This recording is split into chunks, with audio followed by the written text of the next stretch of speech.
Dave here. Oh man, had a big night. Got to see Wind Hand and Russian Circles at Neighborhood Theater, and it was killer.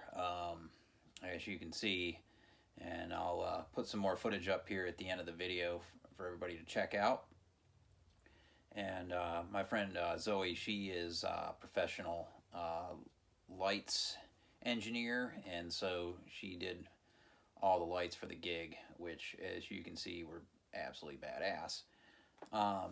So, just picked up just a handful of stuff here I wanted to share real quick. The first record is one of the first auctions I've won in quite a while, from Carolina Soul. You know how they start everything off at $6 and then it goes to the fucking moon and back by the end of the auction. Well, this one just kept sitting there at $6. Got it for $6.98. Okay, it's Freddie Hubbard with Ilan Mimaroglu, Sing Me a Song of Songmai. And this is on Atlantic. Never thought I'd find a copy of this. Not the easiest one to track down. You got a Pablo Picasso painting on the front. Really cool gatefold with some different poetry on the inside. And lineup fantastic. Junior Cook's on tenor. I really dig Junior Cook. Kenny Barron on piano. Louis Hayes on the drums. There's an orchestra here. Man, this is not what you expect from Freddie Hubbard. This is one off the beaten path in his discography. Fantastic record. Highly recommend it. It's on YouTube if you want to check it out. It's not the easiest Hubbard to get into, but man, it's absolutely fantastic record. Let's set that down. So, fellow VC member posted a video the other day.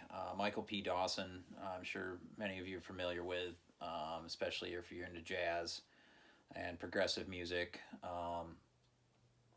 and a channel that is a go-to for me. And Michael's in the process of having to move, not by choice, which is a motherfucker. And I can feel his pain a little bit. I'm gonna be moving myself here in a few weeks and have to move probably about 1,300 records or so here, whatever. Oh Lord, but he's got a couple albums, and I've been meaning to pick up the new one.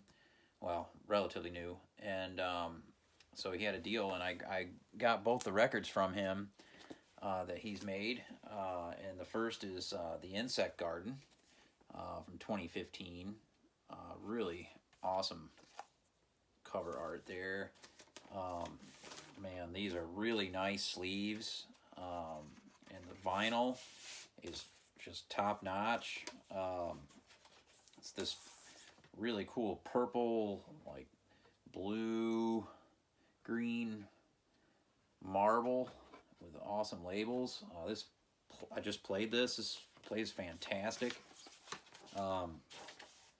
Music is kind of hard to describe.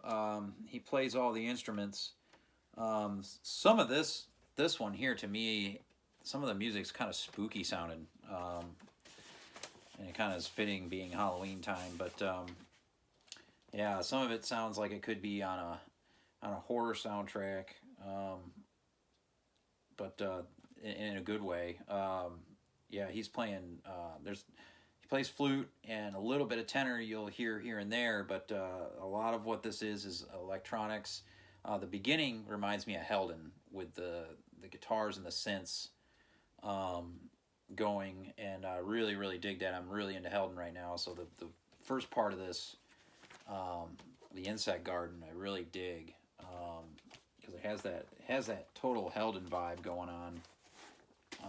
Very, very cool. And then his newest record, which I believe is from 2017, is Paleozoic, and this has been shown in the VC quite a bit. I mean, this basically sounds like the cover. And just spun this. It's different than the Insect Garden for sure, but then also has a lot of similarities too. Fantastic stuff. Ambient in places like the Insect Garden. Yeah, also I believe on YouTube. So definitely check out Michael P. Dawson's stuff here. This is Paleozoic. Fantastic. Yeah, grab his records and help out a fellow VC member.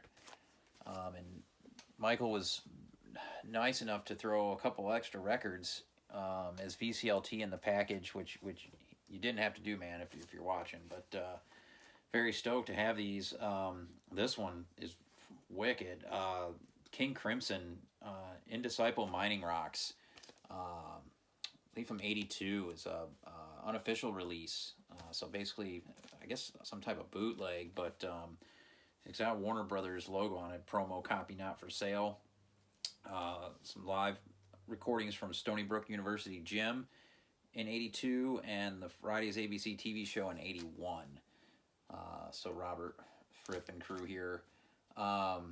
Really, really cool record. Happy to have it. And then, because I didn't have any King Crimson in the collection, so that's absolutely killer way to start. And then this record here, Small Faces Greatest Hits.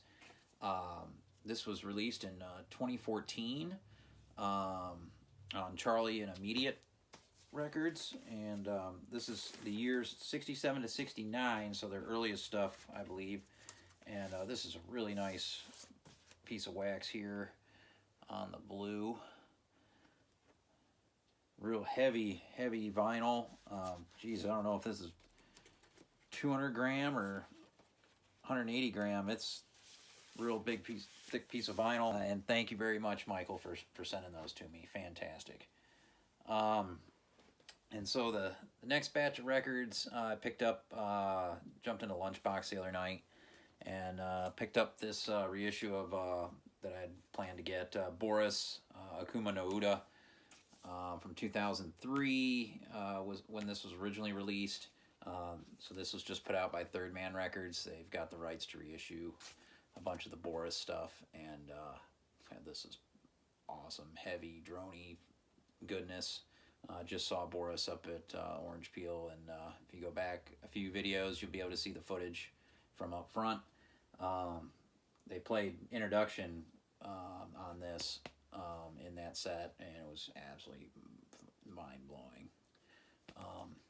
Fantastic, and of course that's a play that covers a play on a, what is it, Nick Drake or whoever. I could be wrong. And I was in there to pick up the new release from Desert Sessions. And this is Volume 11 and Volume 12. Volume 11 is called Rivederci Despair. And Volume 12 is Tightwads and Nitwits and Critics and Heels. Just spun this yesterday. And man, I really dig the vibe on this. It's got that Queens of the Stone Age vibe underneath, pulsating through every song. Of course, it is Josh Holm from Queens of the Stone Age here, with a lot of amazing guests that always join him for these kind of mixtape deals. And this came with all kinds of stuff. Mine came with this like fold out poster. I don't think all of them came with this. The record stores were given so many, so I was happy to grab that with this in it. But in the group is Matt Berry, Libby Grace, Matt Sweeney, Les Claypool, Mike Kerr, Josh Holm, Billy Gibbons from ZZ Top, Carla Azar, Jake Shears, and Stella Matsugawa. Yeah, there's like 8 tracks on here. The second track on side 2 is a throwaway. Everything else is great. Not sure why that track's even on here. It's, I don't know, some circus junk. I don't even know what the point was, but other than that, absolutely fantastic. And yeah, really cool to see that they've put out another volume. I've got all of the other volumes, either on CD or vinyl. And then I found this in the used section, oddly enough, for $6. Sun Ra and his Myth Science Orchestra, The Lady with the Golden Stockings on Modern Harmonic. This was put out in 2016. A couple unissued tracks from Sun Ra, one from 1959 and one from 75. Lady with the Golden Stockings being, I believe, from 59, and then Love in Outer Space from 75. I think Modern Harmonic has gotten a hold of some of the rights to not the estate per se, but some of the music. So these are really cool to find. Not sure if it was a Record Store Day release in 2016 or not. Probably. Real thick piece of vinyl. It's on orange. The red Modern Harmonic label. They do a great job on all their Sun Ra stuff that they put out. So yeah, $6, 10-inch. Don't buy many 10 inches, but any of these I find I'm gonna grab. So that's everything I've picked up recently, and stick around for some more great Russian Circles footage. Peace.